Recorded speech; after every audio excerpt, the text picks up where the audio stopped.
नमस्कार दर्शक वृंद, स्वागत बा अपने सबके मनमोही न्यूज में। हम मनोज मुखिया। दर्शक वृंद, आज बात करे वाला बाड़ी नेपाल पुलिस के बारे में, जौना से हमनी के शांति मिलले, जौना से हमनी के सुरक्षा मिलले। आज ओकरे बारे में बात करे वाला बाड़ी।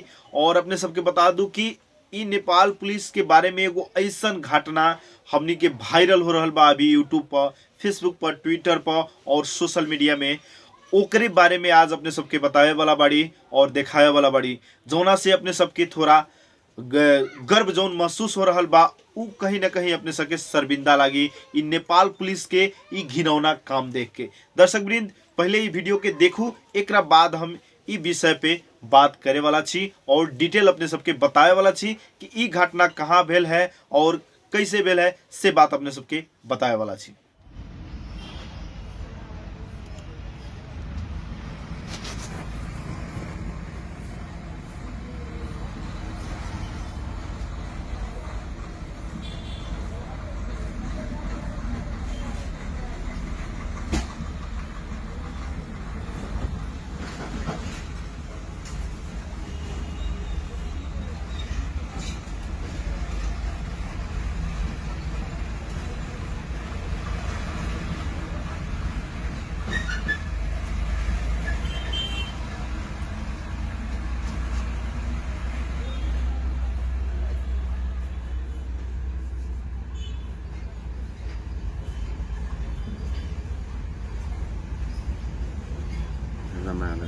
कतिसम्मको होला नि पुलिसहरुमा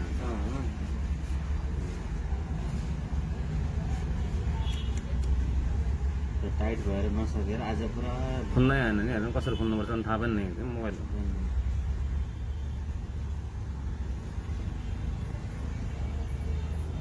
म त मोबाइल बेचे हो कि डब्बा खाली यार। खोइ लग्दै लग्दैन एक हप्ताको त ग्यारेन्टी हुन्छ पोको M2 भन्ने होला सल्लाह त्यो बेला। देखिहाल्यो त्यो साइडमा त्यो क्यामेरावाला 5G M3 क्यामेरामा नि हेरिहाल्यो ल, ठिक छ। क्यामेरामा हेरेर यहाँनिर सोच्यो अँध्यारो छ देख्दैन, आइआर क्यामेरा होइन सोच्यो यसले। चार्जर यसो डब्बा राख्ने यो बन्द नि तल देखिन्न। अब जहाँ छ त्यो मुख देखिहाल्यो नि। त्यति भयो त भयो। अब यसको नाममा के छान्नु पर्यो उल्टा?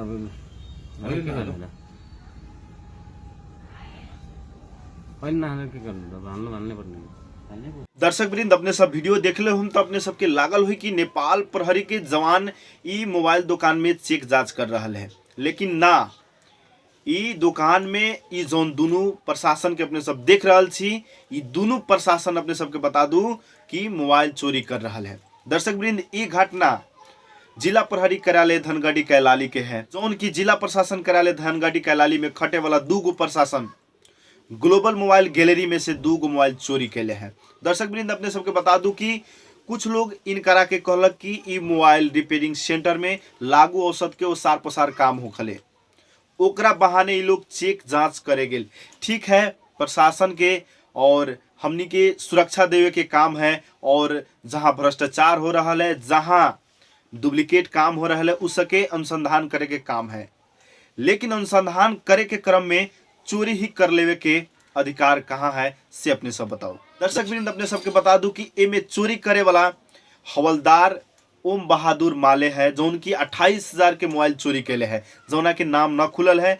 और अपने सबके बता दूं कि एगो प्रहरी जवान है, उनका नाम है भरत बुडाल, जोन की अपने सबके बता दूं कि 13,000 के रेडमी 9 प्रो चोरी कैले है। दर्शक वृंद, अपने सब बताओ, एगो रक्षक ही भक्षक बने तो हमनी के महसूस कैसन करम, अशांति महसूस करम। दर्शक वृंद, अपने सबके बता दूं कि अभी तक तो हमने सुनले रही है कि नेता भ्रष्टाचार बा, नेता चोर बा, लेकिन अभी देखे के मिल रहा बा कि यहाँ प्रशासन भी हमनी के देश के चोर बा, भ्रष्टाचारी बा, दलाल बा, घुसखोर बा।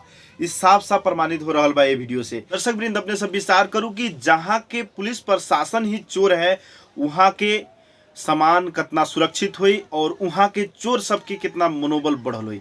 दर्शक वृंद, एगो और विचार करूँ कि एहन एहन पुलिस प्रशासन ही वहाँ ज़्यादा से ज़्यादा चोरी करावत हुई और माल सामान टपावत हुई। दर्शक वृंद, अपने सब बता दूं कि एगो बहुत ही बड़ा प्रश्न खड़ा भेल है जिला प्रहरी कार्यालय कैलाली के ऊपर। जबकि प्रशासन ही चोरी कर रहा है। अपने सबके बता दूं कि शायद हमरा लाग रहा है कि वहाँ के जिला प्रहरी के जवान लोग ये पूरा चोरी के ठिका ले ले है। जब खुद चोरी कर रहा है तो चोरी करवाए में ये लोग के का डर है दूसरा से। दर्शक वृंद अपने सब विचार करूँ, इस साफा हमनी के जौन नेपाल देश के एगो शान बा, सुरक्षा के लेके शान बा, हमनी के उस शान के पूरा घटा दिले हैं और हमनी के नाक कटवा दिले हैं। दर्शक वृंद ऐसन ऐसन प्रहरी जवान के कड़ा से कड़ा कार्रवाई होए के चाहिए और तुरंत ऐसन प्रहरी के जागीर से हटा देवे के चाहिए। दर्शक वृंद अपने सबके बतावे के चाहम कि रक्षक ही भक्षक बन जाई तो हमनी के कहाँ रहब, हमनी के सुरक्षा के करी। हमनी ऐसे ही असुरक्षित महसूस अब कर रहा छी प्रशासन के रवैया देख के।